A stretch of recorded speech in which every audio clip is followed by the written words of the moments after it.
ಇದು SB times news channel ವತಿಯಿಂದ breaking news. ಇಂದು Karnataka Lokayukta SP Siddaraju Kalaburagi ಅವರು ಕರ್ನಾಟಕ ಗ್ರಾಮೀಣ ಮೂಲಭೂತ ಸೌಕರ್ಯ ಅಭಿವೃದ್ಧಿ ನಿಯಮಿತ ಕಾರ್ಯಾಲಯಕ್ಕೆ ದಿಢೀರನೆ ಭೇಟಿ ನೀಡಿ ಲೋಕಾಯುಕ್ತ SP ಹಾಗೂ ಅಧಿಕಾರಿಗಳು ತನಿಖೆಯನ್ನು ನಡೆಸಿದ್ದಾರೆ. ಲೋಕಾಯುಕ್ತ SP ಸಿದ್ದರಾಜು ದಿಢೀರನೆ ಭೇಟಿ ನೀಡಿ ಸಹಾಯಕ ಕಾರ್ಯನಿರ್ವಾಹಕ ಅಭಿಯಂತರ ಕಾರ್ಯಾಲಯ ಕಲಬುರಗಿ ಜಿಲ್ಲೆಯ ಎಲ್ಲ ತಾಲೂಕುಗಳ ಪ್ರಗತಿ ಪರಿಶೀಲನೆ ದಾಖಲೆಗಳು, ಡಿವಿಷನ್ ಮತ್ತು ಸಬ್ ಡಿವಿಷನ್ ಪರಿಶೀಲನೆ ದಾಖಲೆಗಳು ಮುಂತಾದ 5 ತಂಡಗಳಿಂದ ಪರಿಶೀಲನೆ ನಡೆಸಿದ್ದಾರೆ.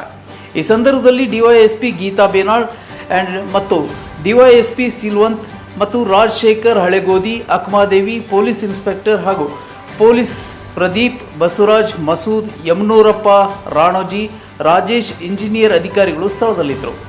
ಶಿವಕುಮಾರ್ ಬಿ ಬಿರಾದರ್ ಸಾರಥ್ಯದಲ್ಲಿ ನೂತನವಾಗಿ ಪ್ರಾರಂಭಗೊಂಡ SB ಟೈಮ್ಸ್ ನ್ಯೂಸ್ ಚಾನಲ್.